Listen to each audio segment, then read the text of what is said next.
This is Dan Dix here reporting for Press for Truth. And as you can tell by the title of this video, guys, Bitchute is under massive attack right now. In fact, it's a blatant case of theft and censorship. I mean, the creator and the founder of this had to start a Give Send Go site. As we see here, is this theft? Banks won't give us our money.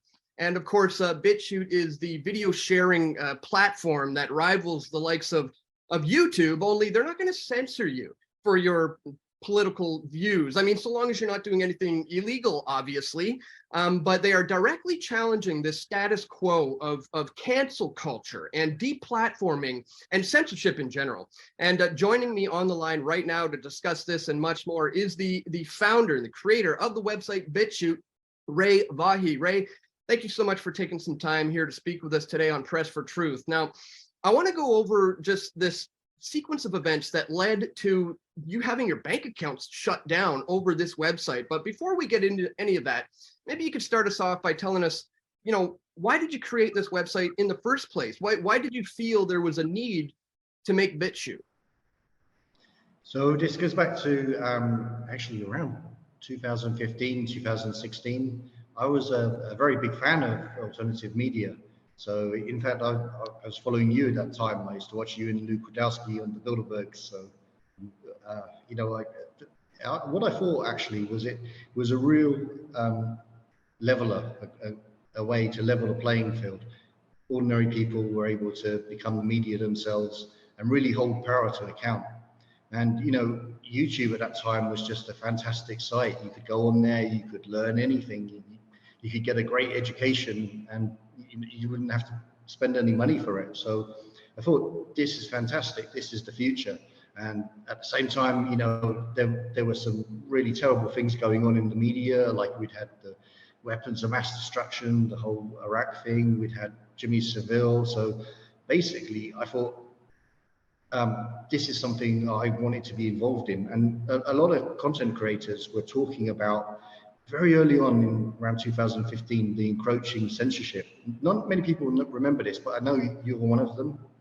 And it was at that time, it was so little compared to what it is now that it seems almost ridiculous, but the signs were there and it grew through 2016. So it was early 2017 that we launched Bitchute as, at that time, it was just a prototype. And it's grown so much since then, but also the attacks have grown as well, which is what we're talking about today.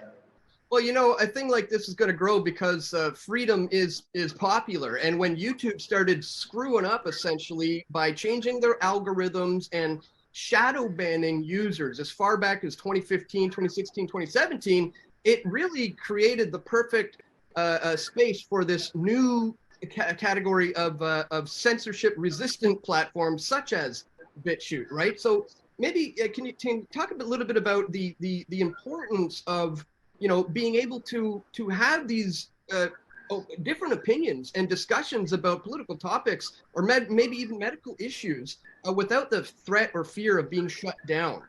That's essentially what you're trying to provide, right?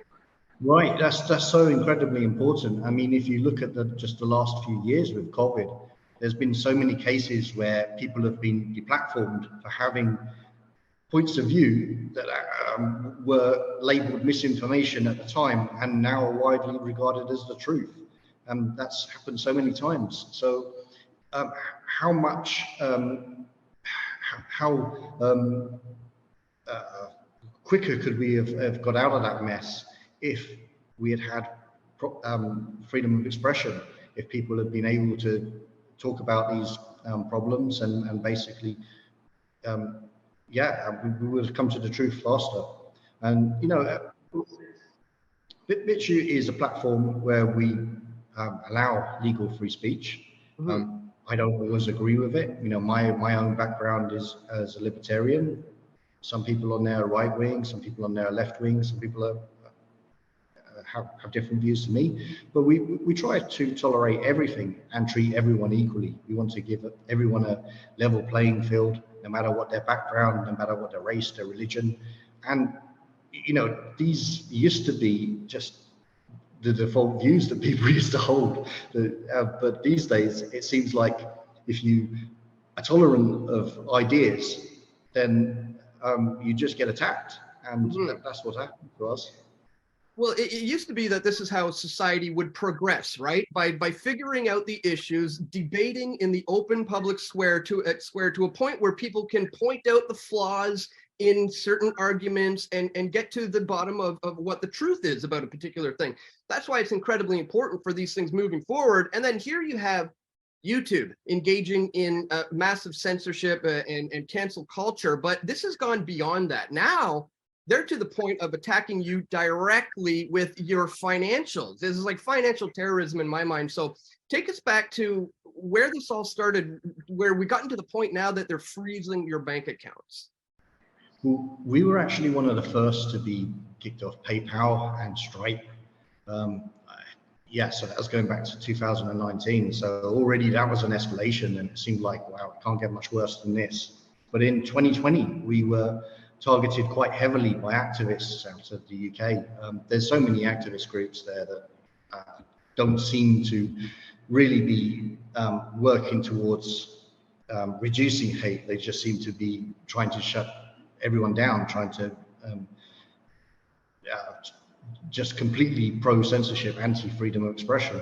And actually, we lost quite a few suppliers at that time. We lost our office space, we lost hosting. During the 2020 presidential election, we actually went down for a few hours because they pulled our hosting right at that time. So, you know, that must have been planned to happen just at that time. And yeah, a lot of what we've been doing is just, you know, replacing things, because these activists just, they never want to speak to us either. We've actually reached out to the activists and said, look, come and speak to us, tell us what you actually want. And, you know, maybe we can't agree on everything, but maybe there are some things we can agree on. Exactly. It's crazy because they don't actually want to talk. They just want to shut us down. And I think there's also an element there where these guys are actually fundraising on the back of sensational headlines. So, you know, if they can get in the news and say this, like they do, they find some piece of content on Bitchute and make a large splash out of it, they actually fundraise on the back of that. So there's a huge conflict of interest. While at the same time, a lot of them are funded by big tech. So, you know, they've got an incentive to attack us and an incentive to sort of protect big tech, the monopoly. But what happened in 2020 is, for the first time, we lost our bank account. We were with HSBC since we started the company. And the banks don't actually tell you, we've been kicked off a few now, the banks don't actually tell you what much information at all. So we just got this very vague sort of reputational risk message from the bank. They did actually give us notice, which was more than we've got this latest time. So we tried to speak to them, we tried to contact them, we went to the branches. We didn't get much extra information. One thing that we got that was quite interesting, we heard from one person, was that it hadn't happened at the normal level. There's like a normal department that does this sort of thing, checks for problems with customers and removes them. But they said that our one had come from higher up. And what that means, I don't know exactly, but it sort of means that we didn't go through the normal procedure. Someone higher up maybe didn't. Is it a big, like, significant number for you? Like, you don't have to give out the figures or the numbers, but is it something that's essentially really affecting you? That was a 5-figure sum. So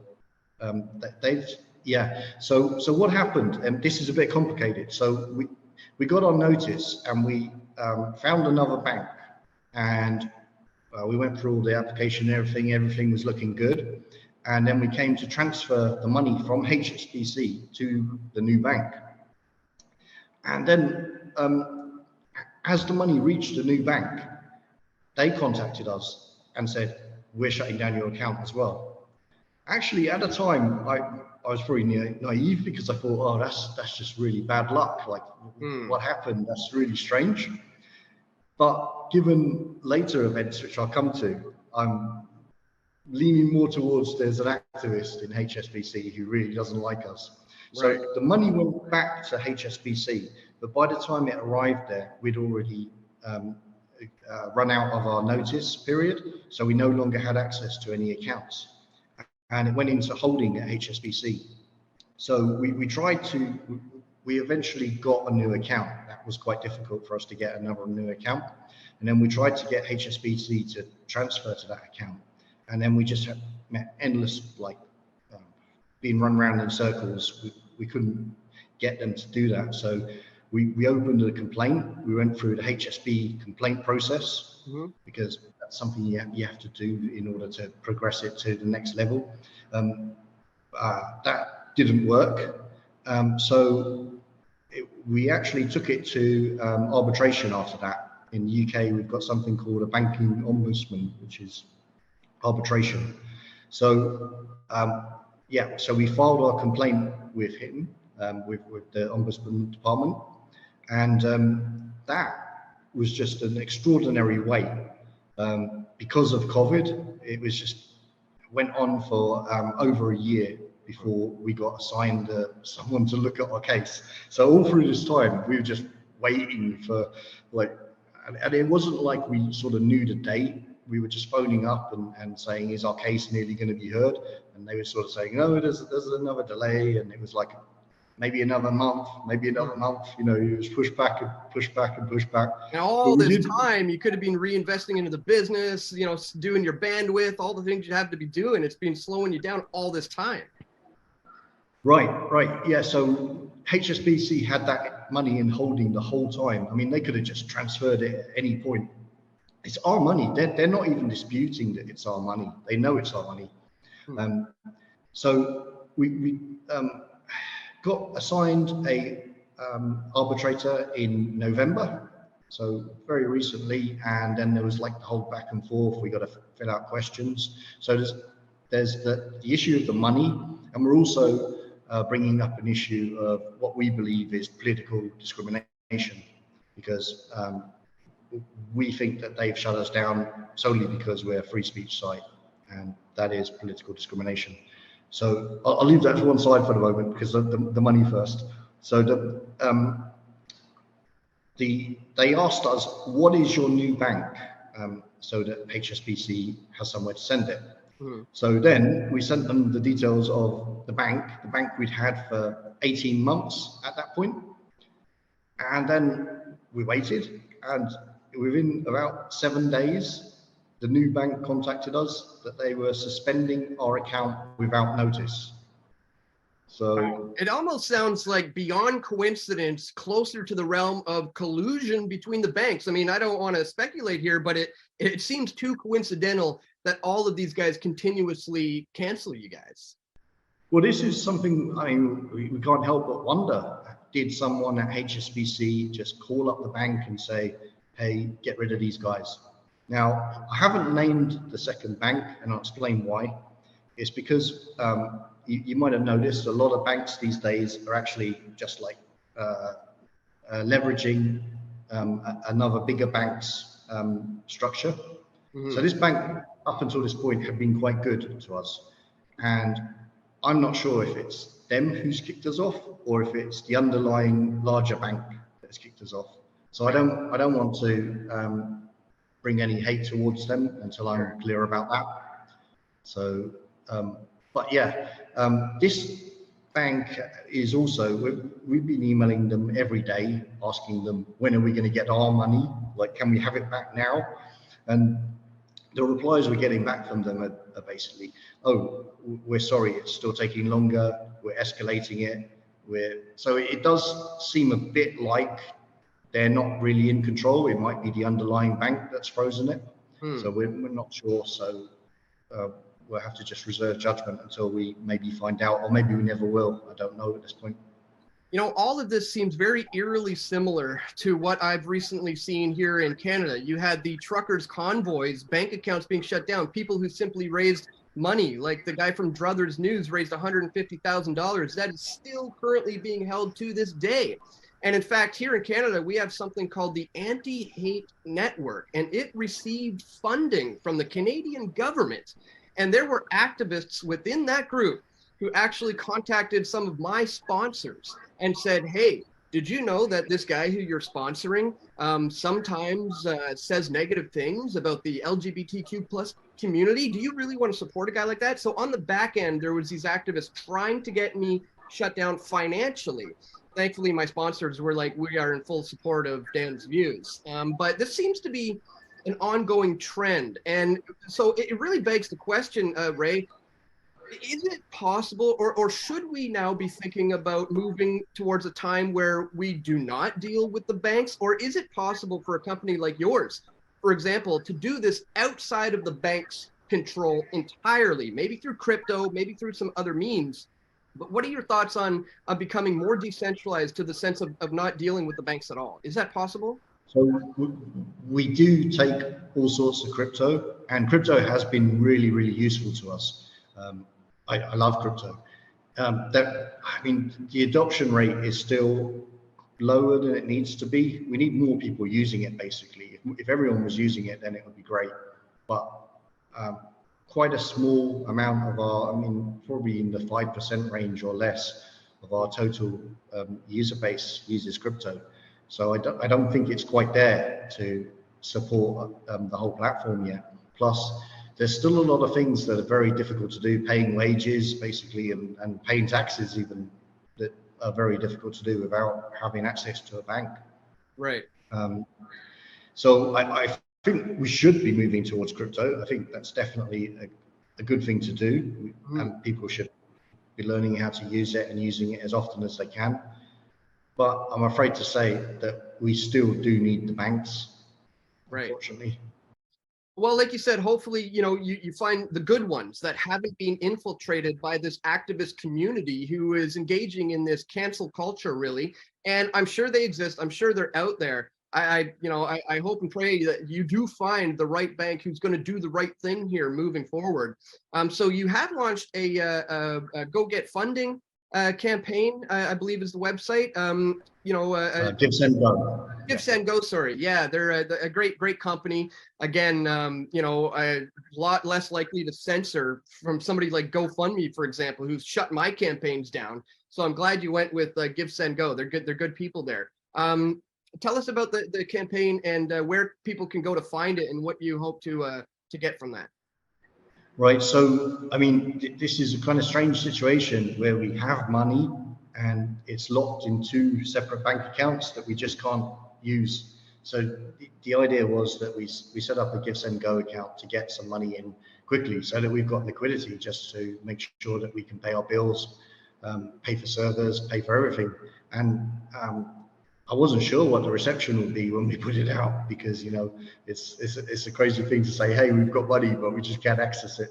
But it's been phenomenal so far. We've had so much support, so much encouragement. We actually set the target at £100 because I wasn't even sure what people would say, what they would do. But at the last check, I think it was like 12,000 UK pounds. So people have really stepped up to support us, and I'm very grateful to everyone who has. Yeah, that's fantastic, because the truth resonates with people. And when you're doing something like what you're doing for all the right reasons, that's going to attract people to support the effort moving forward. So that's great to hear that it's been going well. And it's really also about bringing attention to this, because we sat on this for quite a while thinking we're going to go for the ombudsman route. We're going to wait to see what happens. We'll eventually get our money back. But it's now almost been 2 years. This is ridiculous. People need to know that this is going on, because today it's happening to us, but it's going to happen to more and more people. And these banks are just out of control. And maybe the only thing that they do respond to is activism back at them. So people feel encouraged to contact them, tell them that you're dissatisfaction with what they're doing. I mean, that's maybe what we have to do going forward, because yeah, they seem like they're really above the law. And look at HSBC as an example. I mean, they're a disaster of a bank in other ways. They've been fined for laundering drug money. They've been fined for all sorts of things. So, you know, for them to say reputational risk for a company that supports freedom of expression when they've done such atrocious things over and over again is just ridiculous. It should be a reputational risk for them to shut down a company that supports freedom of expression. That should be the real reputational risk. And I think that's something we're going to have to do better at, that sort of activism, to make companies aware that there is going to be some sort of fallout if they start doing this stuff.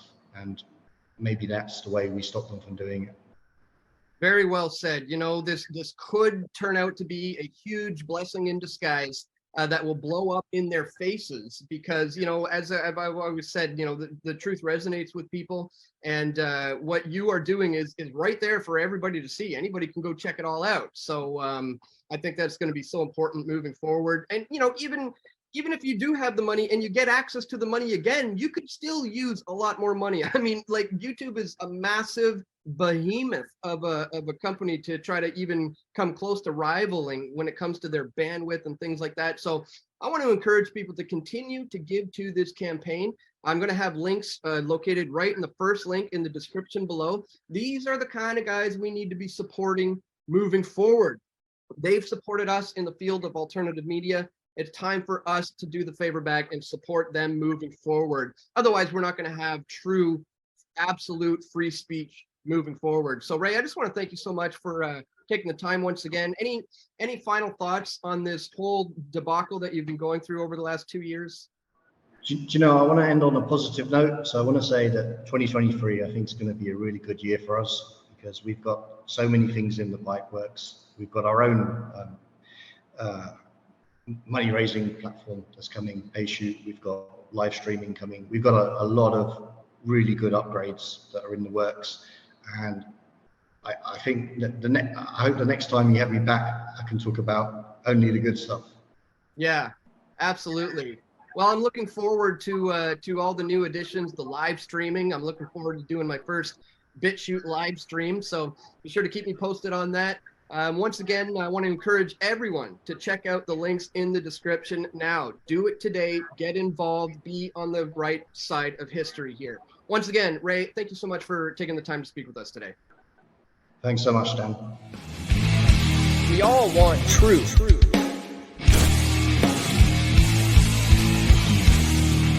The truth will set you free.